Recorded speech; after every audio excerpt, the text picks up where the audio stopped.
Paano natin malalaman na pinatawad tayo ng Diyos? Sabi nung iba, basta manalangin ka lang araw-araw at banggitin mo lahat ng kasalanan mo.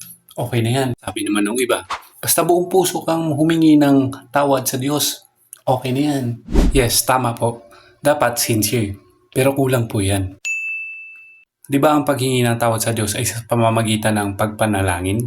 At ang isa sa mga requirements para pakinggan ng Diyos ang ating mga panalangin ay dapat may tunay tayong nakaunawaan sa salita ng Diyos. Sinabi sa Biblia sa Book of Isaiah na kahit manalangin ka ng manalangin araw-araw, kung wala kang tunay na kaunawaan sa salita ng Panginoon, ay hindi ito pakikinggan ng Diyos. Kaya kung gusto mong pakinggan ang lahat ng panalangin mo at mapatawad ang lahat ng kasalanan mo, ay aralin mo muna ang Biblia. Basahin mo ito. At kung meron kang salitang hindi naunawaan sa loob ng Biblia, i-PM mo ako. Usap tayo.